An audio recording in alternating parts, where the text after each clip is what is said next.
to another collective worship assembly video from me and my friends Hettie and Emily. We have a great message in store for you today, all about bringing hope to other people. All about coming alongside people when they need a bit of hope and a bit of something to look forward to maybe.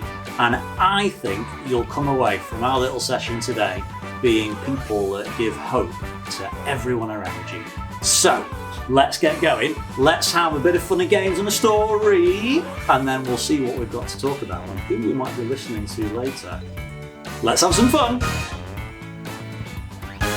Are you guys ready for a challenge? Yeah. Good. Yeah. So, I have set up behind us an obstacle course for you. Okay. We are in the Fair hall enough. in our Yeah. studio. And you both have to do it as quickly as you can and see who can do it the quickest. Ooh, okay. All right. Okay. Can do that. Easy. So, should we find out who they think's going to win? Yeah. Yeah. Because that'll be interesting. Right. If you think that Tabz is going to win, give me a cheer now. Oh, they sound convinced to me. If you think Emily's going to win, give me a cheer now. Hello. That's strong as well. Oh, I'm Yeah. not sure. I'm Well, not we're sure who about they're to rooting find for. out. Yeah. However, What? there's a slight catch. Oh no. You are going to be blindfolded. Oh no. Well, that makes it like that's impossible. How am I going to do this? So I wonder if some of you still think that Tabz is going to win. Oh. Right, are you ready? 3, 2, 1, go!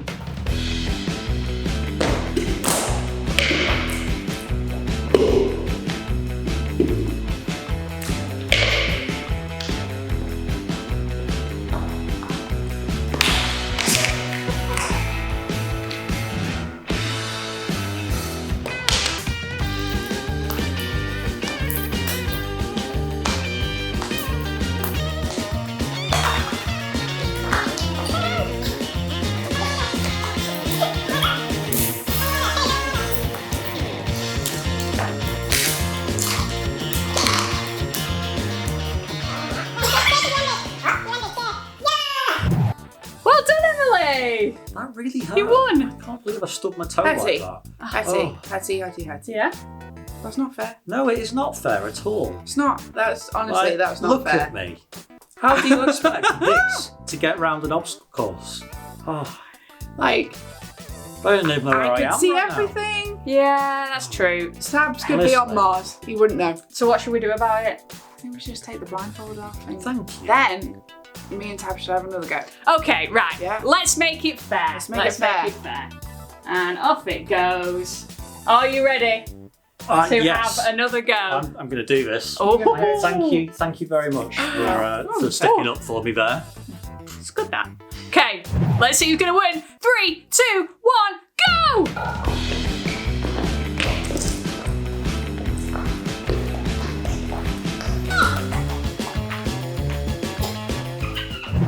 Way! Tabz won! He did. Well done. You know, but what's more important actually though is that it was fair. True.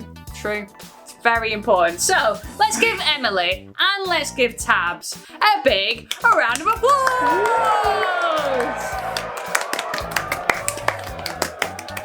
Big challenge. Big? It's really big. Massive round of applause.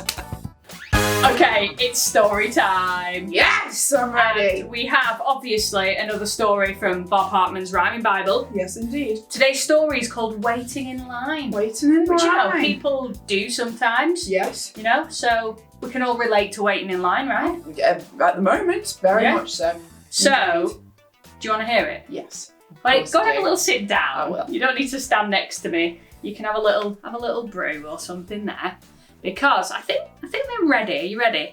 They're ready. Waiting in line. The children were running and jumping and giggling. The children were skipping and playing and wiggling. The children were hopping and squirming and wriggling, waiting in line to see Jesus. The mothers were wiping their kids' runny noses. The mothers were stood in a bunch of bored poses. The mothers impatiently tapping their toesies. waiting in line to see Jesus. The fathers were mumbling and moaning and squawking. The fathers were scheming and planning and talking. The fathers all grumbled about the queue stopping, waiting in line to see Jesus. Then Jesus' disciples arrived and explaining, said, Jesus can't see you, there's no use complaining. He's healing the sick, there's so many remaining, waiting in line to see Jesus. Now stop that, said Jesus. I want the kids near me. You all should be like them with no need to fear me. No waiting, he said. And he said it quite clearly, waiting in line to see Jesus.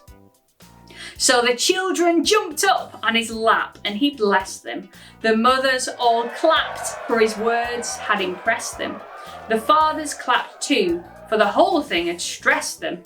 Waiting in line to see Jesus. Waiting in line to see Jesus. Imagine for me that your house was a time machine. You can type into any time in history that you could go back in time to and look out of your window and watch what happened. Dinosaurs, the Egyptians, or maybe your last birthday party. If there was a moment or a time in the past, in history, that you wish you could go back to, when would it be? There's a time in history back in the 1960s that I would have loved to have witnessed and heard what went on. Here's a little snippet of something that someone said back then. I have a dream that my 4 little children will one day live in a nation where they will not be judged by the color of their skin, but by the content of their character. I have a dream today. I wonder if you've heard that man's voice before. He's called Martin Luther King, or Reverend Martin Luther King Jr., actually. And he's someone who brought an amazing amount of hope to many people back in the 1960s. And wow, did these people need hope. You see, if I was to travel back there to America in the 1960s, I know that I would have been treated differently to a lot of people.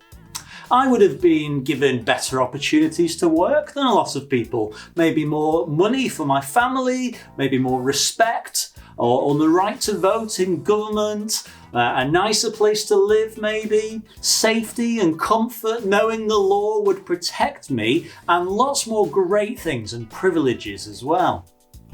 But the really sad thing, the really unfair thing, is that lots of people wouldn't have been treated as well as me.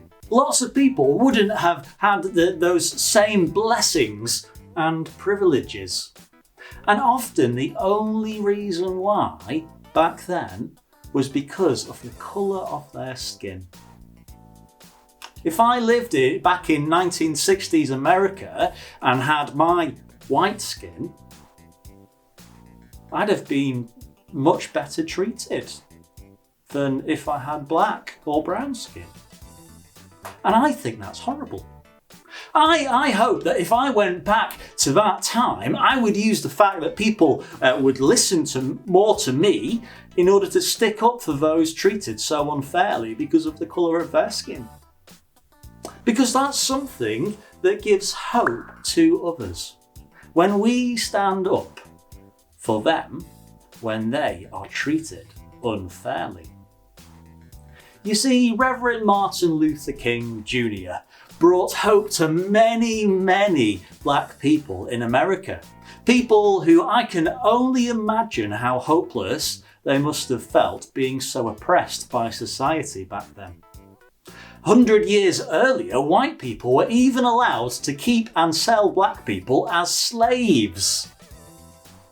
But Martin Luther King brought hope.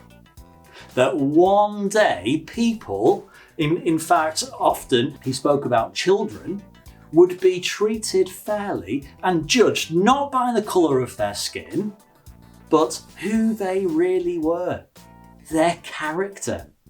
That they would be free from oppression, unfairness, and pain.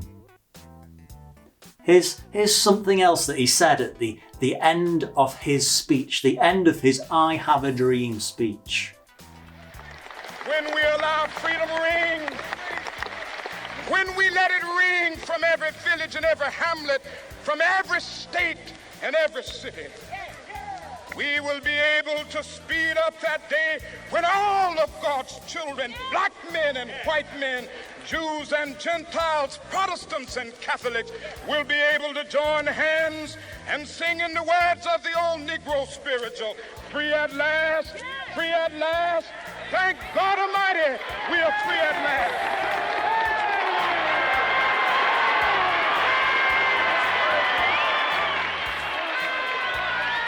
Wow. I'd love to have seen that crowd as they cheered, as they were so excited and passionate, because that's the sound of hope. The hope that Martin Luther King gave them. He said, with this faith, we will be able to hew out of the mountain of despair a stone of hope, a solid, strong stone of hope. Hope that is strong. Hope that was something that was very much needed. And so, what does this all mean for us today? Is it just a history lesson? Or is there something for us to think about here? If you were to look in a mirror and look at yourself, what thoughts does this memory of Martin Luther King Jr. bring into your head? Maybe you can think of a time when you felt treated unfairly. There's all sorts of reasons people get treated unfairly. In our Bible story today, we saw how Jesus stood up for children who were treated unfairly, and he welcomed them to come and know his goodness and friendship. Can you imagine how much hope that would have given you as a child back then, when all the other adults are busy ignoring you, but actual Jesus himself, the Son of God, welcomed and listened and showed you friendship? Around us, we might see people being treated unfairly because of being different in other ways. Maybe it's their age, but maybe it's a disability. Or what part of town they might live in, or their family's background. In fact, still today, we find people being left out and treated unfairly because of the colour of their skin. Even today. There's still work to be done, and voices like Martin Luther King that need to be listened to today. Martin Luther King quoted a man from the Bible called Isaiah.